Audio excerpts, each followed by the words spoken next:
So, Kelly, last week we were audio only because I had technical difficulties and I didn't feel like bothering you and the princesses there that were in the background to re-record. So I didn't do the video; I just did the audio. How many people do you think noticed? Oh, I'd say a ton, especially my sister. She likes to see these videos. So None. no, No. nobody. No one. Sheesh, No one people, said anything. We get all this work, getting all pretty, right? and we get nothing. So we're a little put Ugh, out. Talk to the hand. We're a little put out. Truly put out.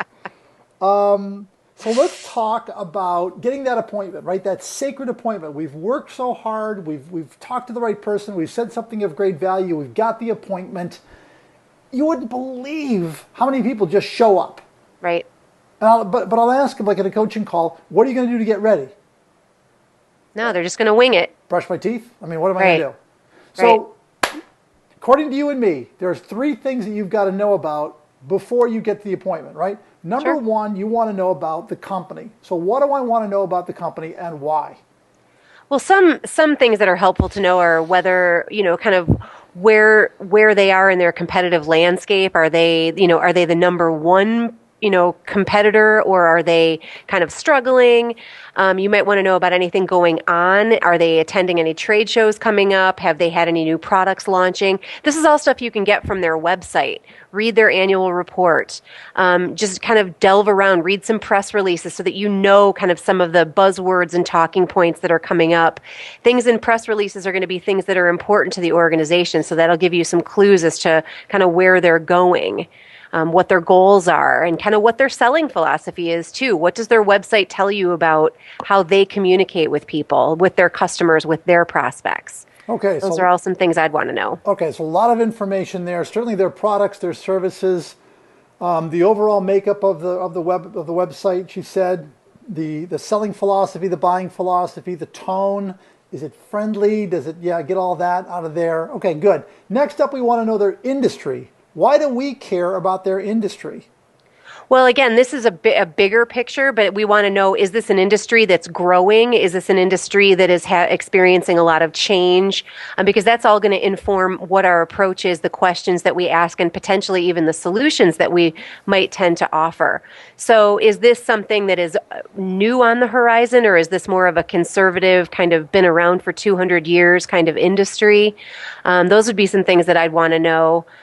Again, is it an industry that is requiring more people? Are they, generally speaking, is the entire industry hiring and growing, or is it more something that's contracting and kind of struggling for existence? Okay, where are we going to look for this? We might go to a trade association. We might just Google the banking industry or whatever we're Right. in, right? Mm-hmm. You could call up the association and you could find out. You could tell me what are the three most important things in your industry right now. The Wall Street Journal, WSJ, if it's a big enough industry, they might have some back articles on it.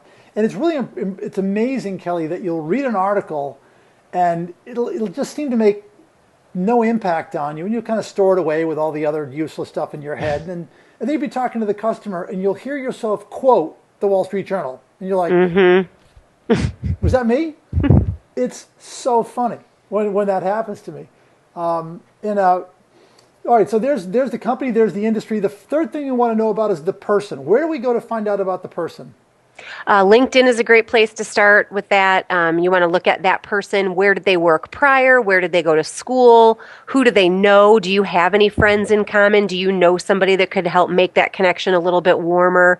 You can also go to the a little more of those collaborative sites like Jigsaw, where there might be some other information about that person. The website too, if they're big enough, they might actually be in the who we are Right. section.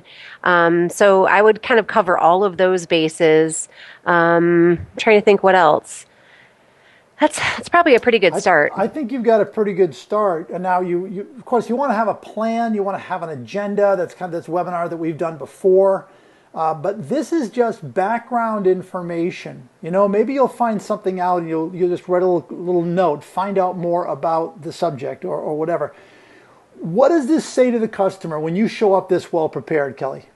Well, again, it's a differentiating factor because you're saying that you've done your homework and that this person, this individual who has given you his or her time is more than just, you dialing for dollars and just wasting their time. You're saying your time is important to me, so I did my homework and I've come here to really get down to business. I'm not going to waste your time by asking you some of these questions. I already know the answers to some of these questions. So it kind of implicitly says a lot about you personally and how what your philosophy is and how you are going to treat people.